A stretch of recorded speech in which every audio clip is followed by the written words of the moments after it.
all screwed up from 100 years of smoking, and I had pneumonia 4 or 5 times. So at 91 years old, Willie Nelson sits beneath the Texas sky that once carried his songs across the world. His voice, softer now, carries the same truth it always has: honesty, pain, and love. But this time, his words are different. After decades of relentless touring, after thousands of songs and millions of miles, Willie has finally said something that stunned fans everywhere. In an emotional moment, the country legend revealed the real reason he wants it all to end. It wasn't about the fame, the fatigue, or even his health. It was about something much deeper, something that's been haunting him for years. For the first time, Willie is opening up about what it truly means to let go, and why he believes the song of his life has finally reached its final verse. Long before the world called him a legend, Willie Hugh Nelson was just a small-town boy from Abbott, Texas. Born during the Great Depression,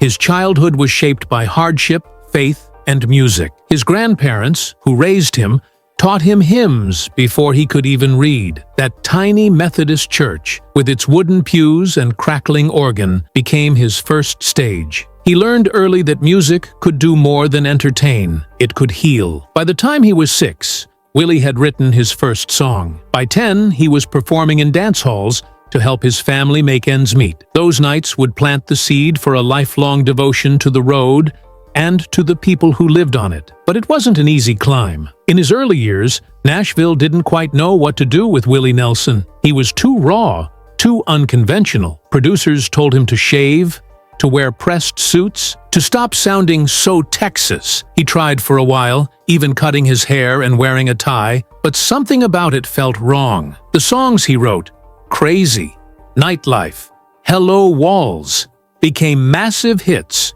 But for other artists, Patsy Cline, Ray Price, and Farron Young took his words to the top of the charts, while Willie himself remained in the shadows, dismissed as just another songwriter who couldn't quite fit the mold. Still, he didn't quit. Deep down, he knew that someday the world would understand him on his own terms. When Nashville continued to reject him, he did the unthinkable. He left. Packing his bags, he drove back to Texas, where the rules didn't seem to matter so much. What he found there would change country music forever. Austin in the 1970s was wild and free, a place where cowboys mixed with hippies, and the air buzzed with rebellion. Willie grew his hair long, traded the suits for denim and braids, and let his music breathe again. When he took the stage at Armadillo World headquarters, the crowd saw something real, something honest. It was raw, soulful, and imperfect, but it was pure Willie. That night,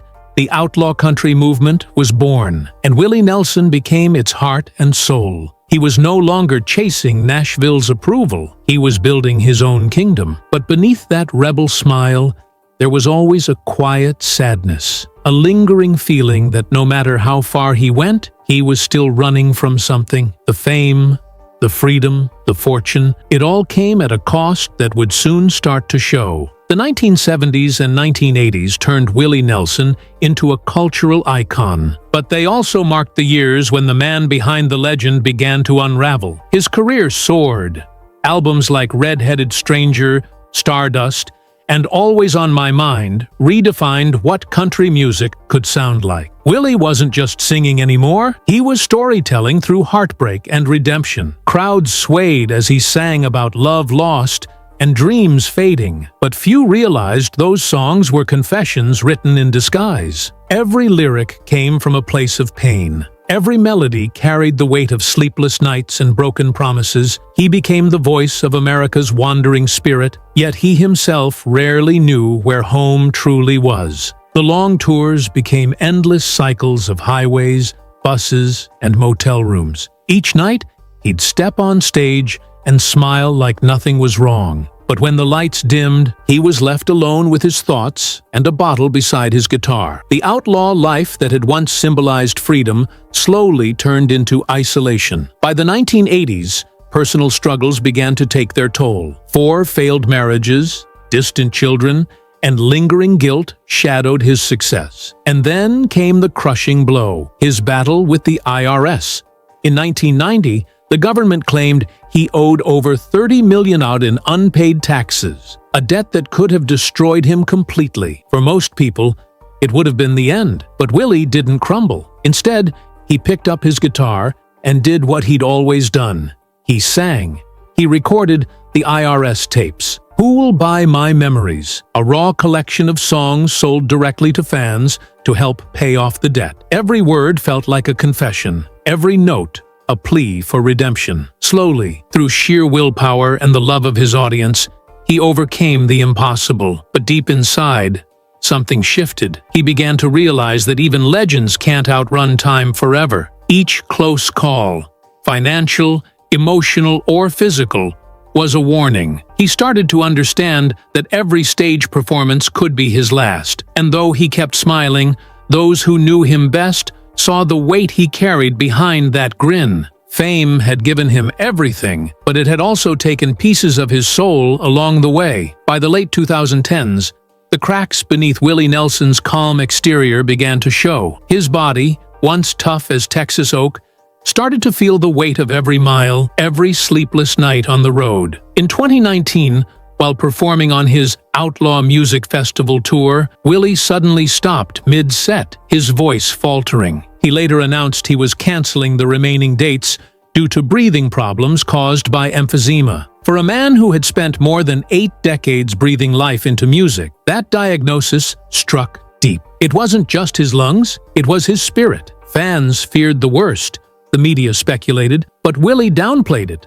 As always, "I just need a little rest," he said. But behind closed doors, his family saw a different story. For the first time, Willie Nelson truly looked fragile. He'd been through heartbreak, financial ruin, and scandal, but this was different. This was nature whispering what he'd long refused to hear. The road doesn't go on forever. He started spending more time at his ranch in Luck, Texas, a place that felt frozen in time. The old wooden fences, the slow horses, the quiet hum of the countryside, everything there reminded him of who he was before the fame.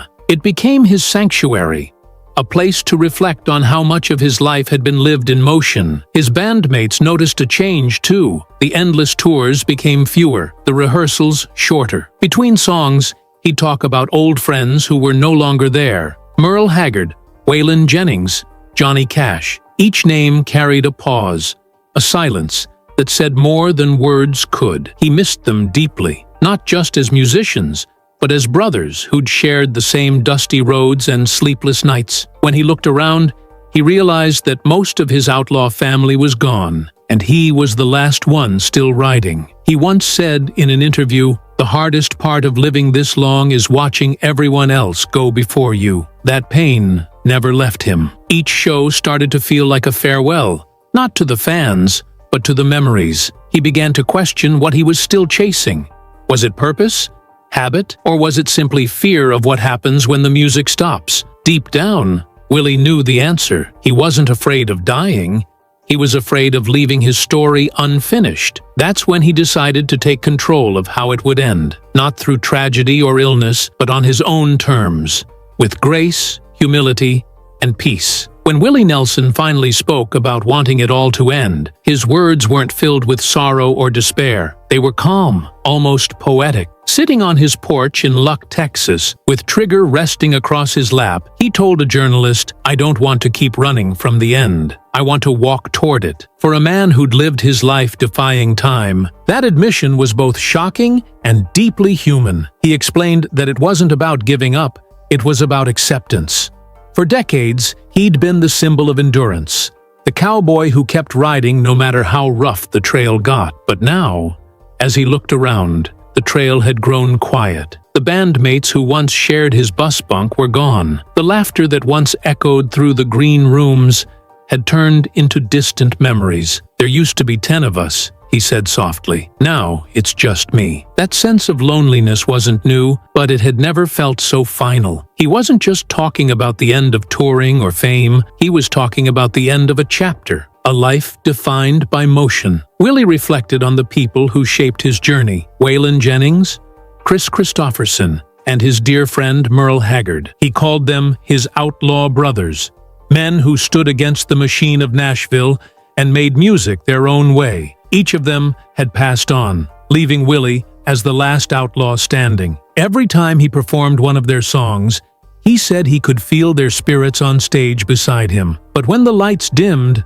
the silence afterward grew heavier. In that silence, he began to understand what he really wanted: rest. He admitted that the hardest part of growing old wasn't the pain or the illness, it was the emptiness left behind by those who once filled your world. It's like being the last tree in a field after a storm, he said. You're still standing, but everything that made the field beautiful is gone. Still, he smiled as he said it. There was no bitterness, only gratitude. He said he'd lived a life fuller than he ever dreamed, and that made the idea of the end less frightening. For Willie, it wasn't death he feared. It was the thought of overstaying his welcome in a song that had already reached its last verse. He wanted to close the book while it still felt right, to let his story end the same way it began, with simplicity, truth, and grace. Willie's family and friends have done everything they can to convince him not to step away. His sons, Lucas and Micah Nelson,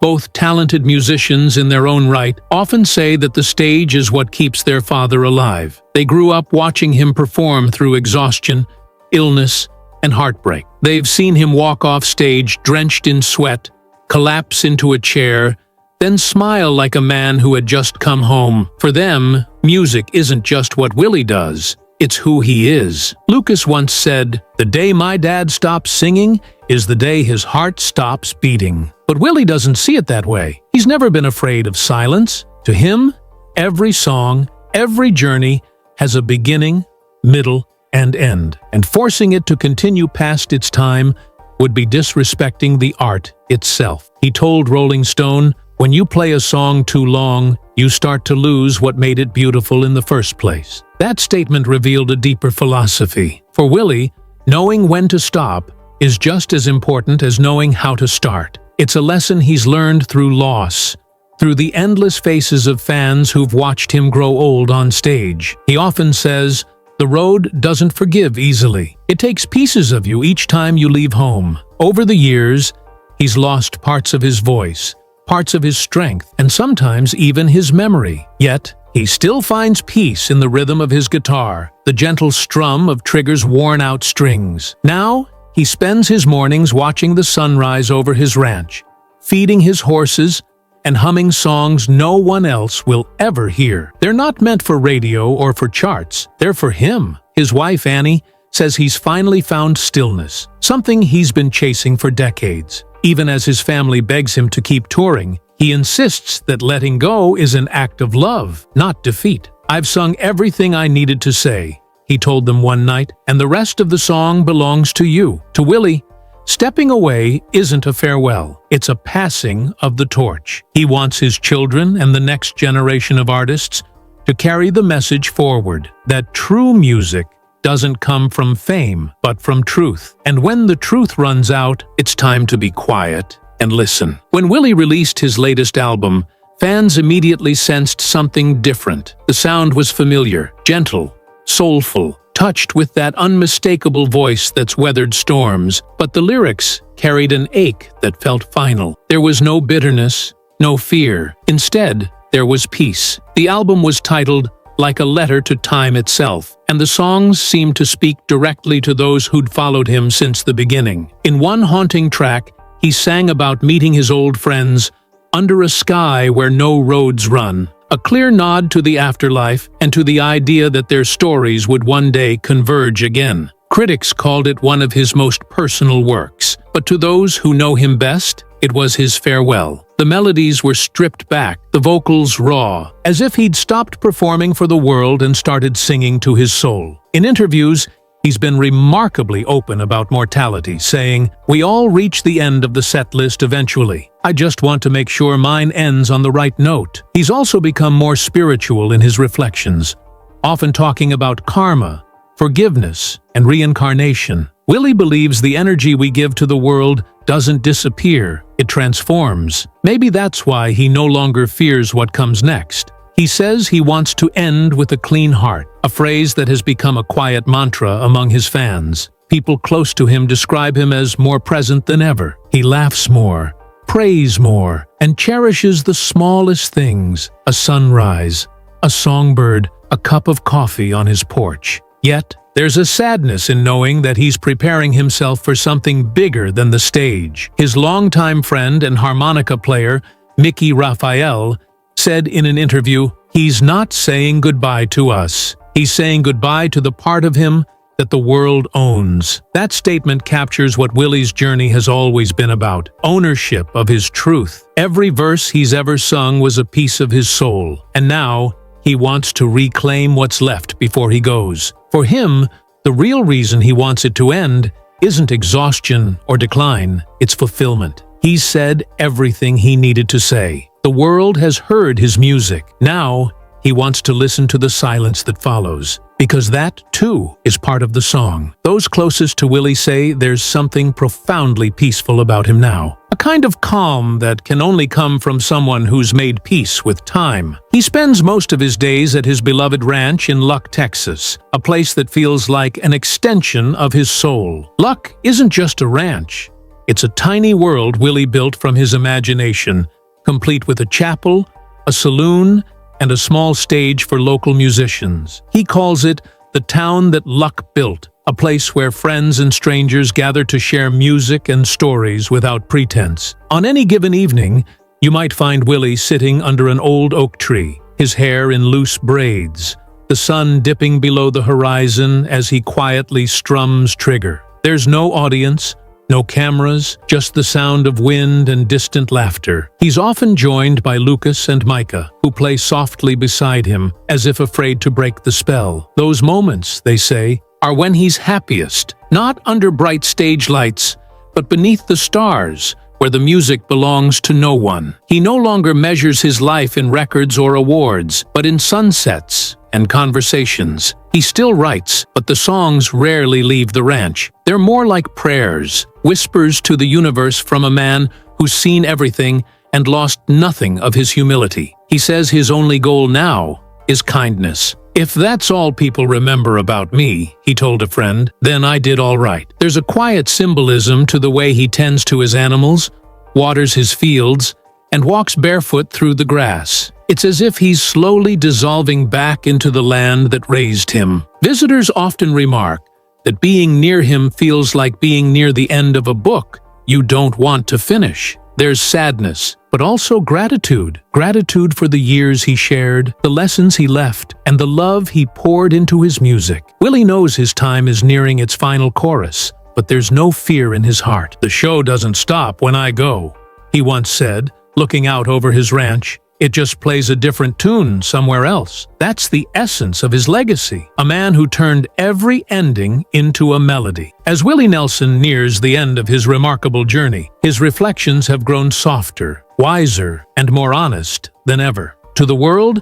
he remains the eternal outlaw, the gentle rebel who taught generations that freedom isn't found on a stage, but in the heart. Yet behind the myth stands a man who has learned that even legends must one day rest. When Willie said he wanted it all to end, it wasn't a cry of despair, it was a declaration of peace. He's not retiring from life, he's releasing it. He's letting go of the idea that he must always be Willie Nelson, the performer, the symbol, the outlaw. Instead, he just wants to be Willie, the man who loves horses, who laughs with his children, who wakes before sunrise to watch lights spill across the Texas fields. In recent interviews, he's spoken openly about legacy. "I've lived 100 lifetimes," he said, smiling, "and I got to sing through all of them." He knows his voice won't last forever, and he's okay with that. What he's leaving behind is far greater than the sound. It's the spirit that shaped it. The honesty, the compassion, the refusal to bow to anything false. His music wasn't polished. It was lived in. It carried the scent of the open road, the ache of lost love, and the laughter of bar rooms that never closed. Even now,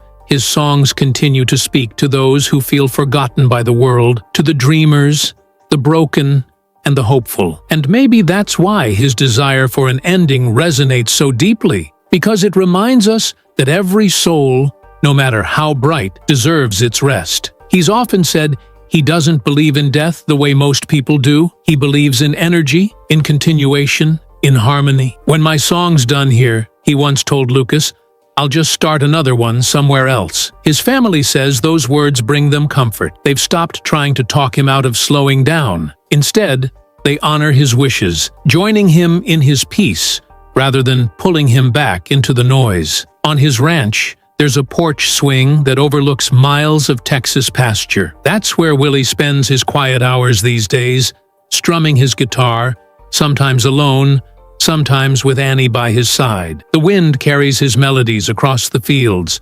soft and fading, as if even the earth is listening. Visitors say there's a sense of eternity in that sound, an understanding that this is where it all began, and where it will gently end. When asked what he hopes people will remember about him, Willie gave an answer that silenced the room. "Remember that I tried to make the world a little kinder. That's all any of us can really do." He looked away, his eyes shimmering under his weathered brow, and added, "And if you hear a song in the wind one day, maybe that's just me saying thank you." For all his fame and fortune, for all the chaos and glory of his long life, Willie Nelson's final message is one of simplicity. Every story, no matter how extraordinary, must know when to end. And when it does, that ending can be beautiful. As the sun sets over Luck, Texas, Willie's voice can still be heard drifting through the warm air, faint, steady, eternal. It's not a farewell, it's a benediction. The road, at last, has reached its quiet horizon, and the man who spent his life chasing freedom has finally found it.